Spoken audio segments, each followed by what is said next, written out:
Bonjour à tous et bienvenue sur cette nouvelle séquence qui portera sur le blues. Nous allons nous poser une question. Que reste-t-il du blues aujourd'hui? Alors, pour comprendre le blues, il faut tout d'abord aborder ses origines. Les civilisations du monde se sont fondées en partie sur l'esclavage. C'est donc le cas des États-Unis. Majoritairement après la guerre d'indépendance, les émancipant de l'Angleterre afin de fonder un pays à part entière. Entre 1607, le début de la colonisation des États-Unis, et 1865, fin de la guerre de sécession et abolition de l'esclavage, les esclaves viennent en partie d'Afrique, apportant avec eux une culture bien particulière. Il faut savoir que dans beaucoup de cultures africaines, nous prendrons ici l'exemple du Ghana, la musique est fonctionnelle, c'est-à-dire qu'elle n'est pas qu'un divertissement et qu'elle est utilisée pour toutes sortes de choses. Écoutons un extrait d'une lamentation funéraire venant du Ghana.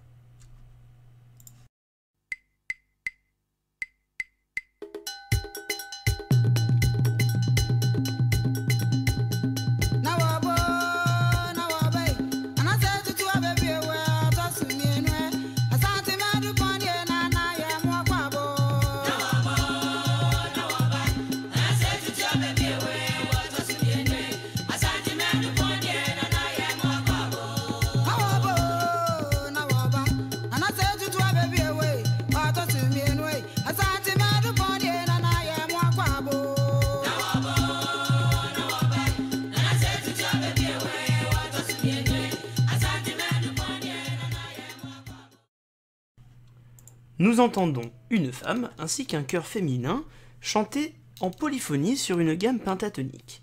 Rappelez-vous la gamme pentatonique que nous avions vue avec la musique japonaise.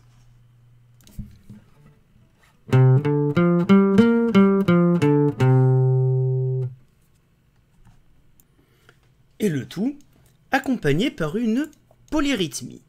C'est un chant responsorial, c'est-à-dire qu'un soliste chante et le chœur lui répond. La gamme pentatonique, ainsi que la polyrythmie, sont des paramètres fondateurs de ce que deviendra le blues. Ces esclaves, arrachés de leur terre natale, arrivent donc aux États-Unis. Et il faut comprendre plusieurs paramètres les concernant. L'acculturation et l'enculturation.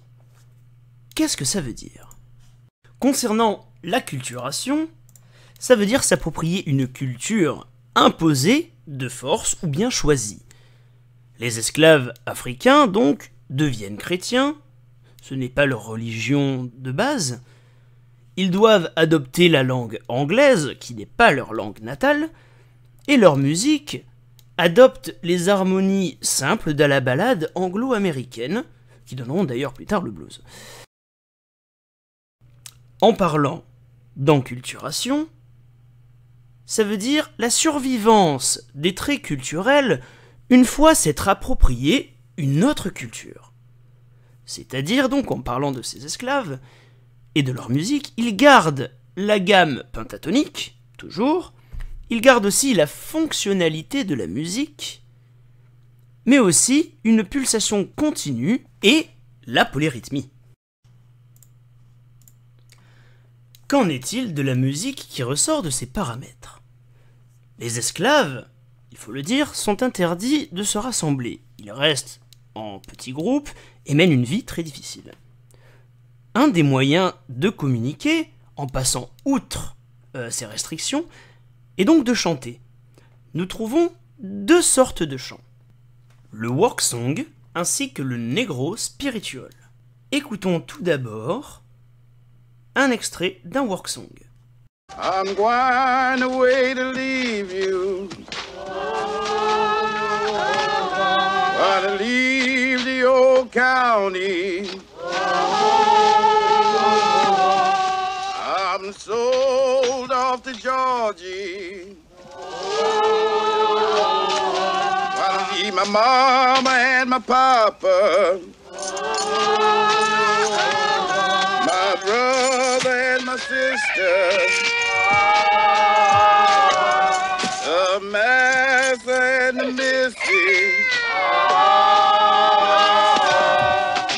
Les paroles sont en anglais. C'est un chant responsorial sur une mélodie simple qui comporte notre fameuse gamme pentatonique. C'est un chant fonctionnel puisqu'il sert à rythmer le travail. Concernant donc l'acculturation pour cet extrait, nous avons l'adoption de la langue anglaise par les esclaves noirs, et nous avons aussi une harmonie beaucoup plus simple que ce que nous avons pu écouter avec l'extrait funéraire du Ghana, et donc ce chant responsorial se rapproche déjà beaucoup plus de la ballade anglo-américaine. Écoutons désormais un négro spirituel nommé All Aboard the Train. Everybody ready for the train? Yes, yes, it's coming, yes, it's coming. The gospel trains are coming, I hear it just at hand, I hear the carpets rumbling and rolling through the land. Oh, get on board, get on, children, get on board, get on, children, get on board, get on, children, yes, there's room for many more. Oh, get on board, get on, children, get on board, get on, children, get on board, get on, children, yes, there's room for many more. Oh, yes, Lord, yes, Lord, yes, Lord. I hear the train a-comin', she's comin' round the curve. She's loosened all her steam and brakes and straining each nerve. Though the air is cheap and all can go, the rich and poor are there. While second class aboard this train, no difference in the fare. Oh, get on board, get on, children, get on board, get on, children, get on board, get on, children, yes, there's room for many more. Donc, concernant, dans cet extrait, l'enculturation et l'acculturation, les paroles sont en anglais, nous avons un exemple de survivance polyrythmique, et toujours cette gamme pentatonique. Notons maintenant la thématique du train, qui sera très présente pour la création du blues. Les trains étaient le moyen le plus pratique de transporter de la marchandise dans tous les États-Unis, et donc aussi les esclaves, qui passaient de très longues heures dans les wagons inconfortables, rythmés par le claquement de roues sur les rails. En conclusion, ces chants se développent majoritairement dans le sud des États-Unis, dans les champs de tabac et de coton, et formeront le terreau fertile du blues. Mais il faudra attendre l'abolition de l'esclavage en 1865 pour que les premiers blues apparaissent.